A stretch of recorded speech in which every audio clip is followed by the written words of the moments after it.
What's going on, guys? Andrew Piluk Hockey here, back with another video, and I'm using a different setup. This is with my other camera and microphone and whole lighting setup because I wanted to test something out. You guys can probably see on the screen that it looks really different. I wanted to do an NHL news type of segment, and I want to construct my videos like this. So I want to know if you guys like this kind of setup. I'll still be doing news, rumors, and Leaf game previews, reviews, everything like that. I just want to know, do you guys like this type of setup? So if you guys see me looking to the side, and hopefully I stay in focus, I'm going to adjust it again right now. I'm going to be messing with these settings and stuff like that, so if it's a little off for the first video, it's because I'm messing around with stuff. But if I'm looking over here, it's because I have all my information in front of me and just the way everything's set up like this. So the first thing I wanted to talk about was Alexander Ovechkin, and boy did he have another great night against the Toronto Maple Leafs. Couple goals, just a fantastic game. We all know this guy's one of the best goal scorers of all time. Some would argue the best. Of course, he's still chasing Gretzky for the most goals ever. He's 34 years old. He's not slowing down. And there was something brought up that I think is kind of funny, but also kind of serious at the same time. And it's in regard to his next contract. He has a deal this year, and I believe he has another one next year. So in the summer of 2021, that's when Alexander Ovechkin will become a free agent, and it's hilarious that talks are starting already. But there's some real things to consider behind it. So, of course, like I mentioned the other night, Alexander Ovechkin scored goal number 669 against the Toronto Maple Leafs. I said he played great there. He passed Luc Robitaille for 12th all-time on the NHL goal list. Now, that's insane. Like, we're talking about one of the best players of all time in Luc Robitaille. The guy could just score goals.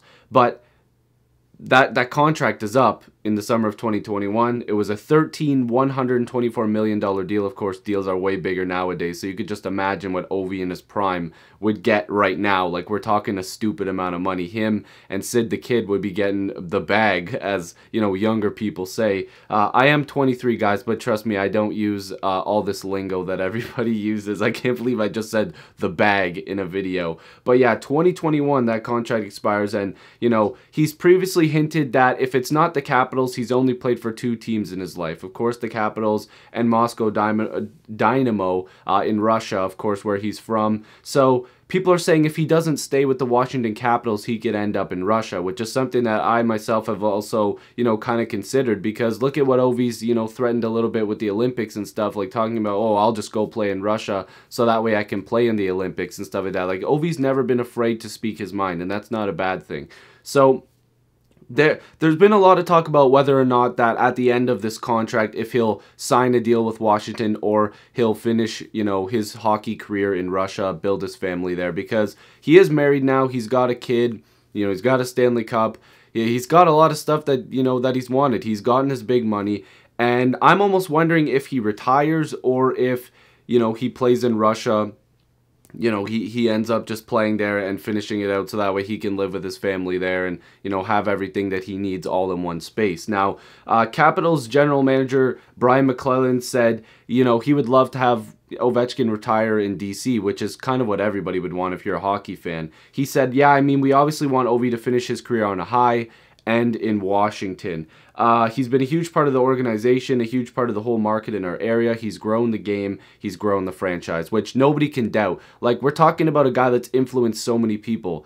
And I think it would be a shame if he didn't finish his career in the NHL. But if you look at it from another standpoint, he could retire. He really could. He's gotten his money, the bag, and he's got his family, he's got his cup, he's got everything that he's probably ever wanted. So I still think that there's an outside chance that he retires, but if I was to give a prediction, I think that in 2021 Alexander Ovechkin will end up signing a 2-year extension with the Capitals. That's just my prediction. It's going to be for a significant amount of money per season, probably with a ton of bonuses, and then he's going to call it a quits. I honestly can't see him retiring outside of the NHL. I know some people might think he might go to Russia and finish there.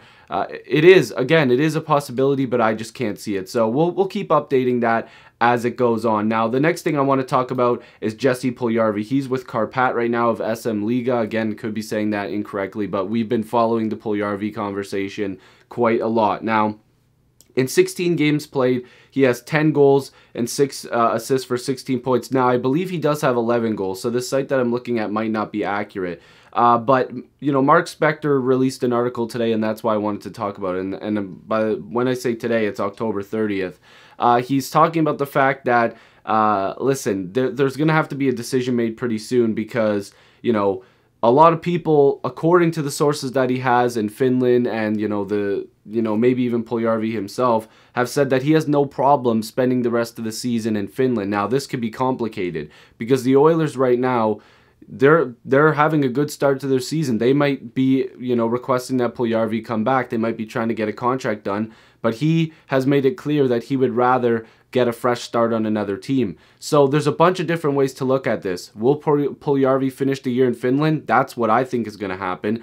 In this article, it talks about how his mentors and coaches and, I think even his agent and Puljujarvi himself have maybe thought that he should have stayed in Finland for a little bit of extra time and then made it to the NHL, and maybe he would have got in there and did better. I think one of his coaches even said, he was 18. Why would he go there? But there's a lot of players in the league that jump in at 18, but it is true. There's some players that just can't adjust at that age. And for Puljujarvi, can't speak English today, it's taken him a couple years just to adjust to the NHL style, and it really hasn't happened yet. So I think he will play the rest of the year in Finland, but keep in mind, there is a deadline for the Oilers to trade him by the end of the year. If the Oilers want to make a push for the playoffs and feel like Puljujarvi's a good asset, he is tearing it up there in Finland, they could turn around and go, you know what, we're trading him. He doesn't want to come back here anyways. We're not going to wait till the end of the season to re-sign him and try to pitch him everything all over again. We can get immediate help now. Maybe we can package him together to get rid of a contract that we don't want, which I don't think that the Oilers would benefit from doing. But they can, get an asset or remove money from their salary cap to make another move by trading Puljujarvi, and that deadline is December 1st. So as the season progresses, if the Oilers are not really a playoff team, then of course they're probably going to look into more options of seeing till the end of the year to see if his trade value goes up by the summer. But keep in mind, he's still a restricted free agent and he needs a new contract. So I'm seriously not speaking English today. Whichever team acquires Puljujarvi will have to sign him to a contract. I can't imagine that deal will be pretty large because, he hasn't proven anything in the NHL yet. But the way that he's playing in Finland right now, if that can translate over to the NHL style of game for a full season and for, seasons to come, then he's going to get paid eventually. But it's not going to happen now. So I want to know what you guys think about Ovi, about Puljujarvi, and also a couple side notes. Bobby Ryan, what's going on there? That contract's pretty impossible to move. I want to know what you guys think about that. The Ottawa Senators have healthy scratched him. Speaking of healthy scratches, Brent Seabrook with Chicago, he's getting pissed off. A lot of people are talking about him too. His contract's terrible. I'm wondering if there's some sort of move to be made with either of those guys. I want your thoughts down below, and maybe we'll discuss it in a further video. I think both of those contracts are untradeable. One defenseman that's 34, not playing very well, and Bobby Ryan hasn't really been himself for years. And it kind of sucks because he started off really good with the Ducks years ago. So let me know down below about those guys as well as Ovi and Puljujarvi. Hopefully you guys like this new setup. And if you're new, make sure to subscribe. I'd really appreciate it. New hockey content every single day. I know there's a lot of Leaf stuff on here, but I talk about all NHL teams like I did today. And again, thank you for watching. I'll see you in the next video or stream. Peace.